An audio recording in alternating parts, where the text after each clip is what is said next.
Hey, good morning, Andrew. It's good to be here. Boy, we've been here for several years now. We've enjoyed working at Lake Babcock and obviously many parts of the Loop project. Ironically, I've got this article from July 17th, which would be tomorrow, from the year 2000 that was in the paper keynoting the lotus species that Dr. Call and I discovered actually in 1997. So next year would be our 25th year from the date of the documentation.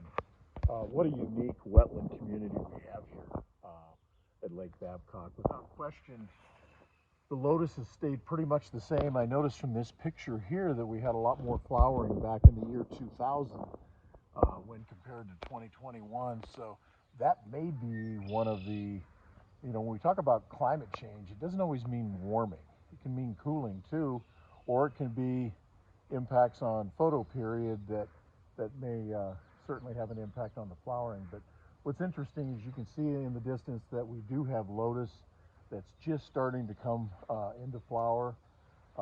We'd surely expect this to flower pretty much for the next 30 days. So if you get a chance, certainly come out here and look at the beautiful flowers. As I put in the article, Nelumbo American lotus, is the largest flowering plant in the state of Nebraska. And we also have Wolfia columbiana, which is the smallest flowering plant in the state of Nebraska. And they're both found here at Lake Babcock. So to find the Wolfia or the watermeal, it's almost microscopic, but that would take a little looking and digging, certainly.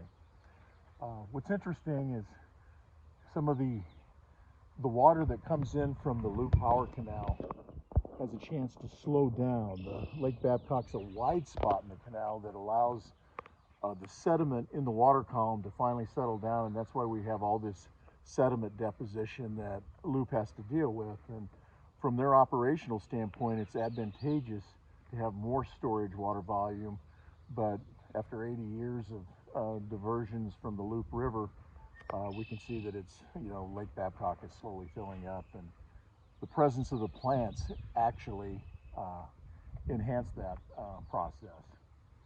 But while we're here, it's kind of interesting to see we've got some typha, which is broadleaf cattail, typha latifolia, some other representative plant species. And what's interesting, in eastern Nebraska, a lot of these tree species, certainly cottonwood, we've got white mulberry, green ash, and then there's a silver maple sitting on the other side of that cedar. But these few species really encapsulate a good permeating theme on some of the tree presence that are near wetland areas. If you come up here, Andrew,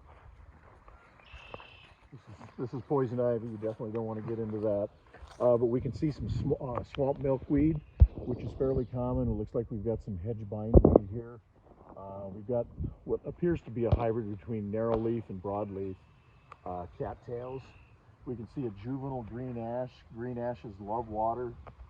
You'll always see those. Straight in front of me here is Gladitia tricanthos. It's honey locust. They're very common in eastern Nebraska near our wetland areas. If we walk over here,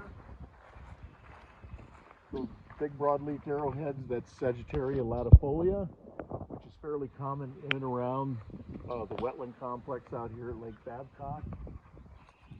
Again, we have some more green ash. This will come down here a bit. We've got this nice smooth brome, the most common grass in Nebraska right now, unfortunately. It'd be nice to see some restoration of natives, and that's something we're always working with.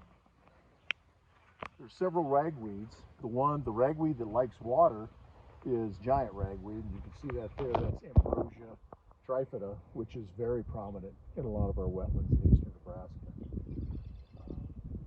And then we've got a hackberry, and then we've got Siberian elm, and then of course the green ash.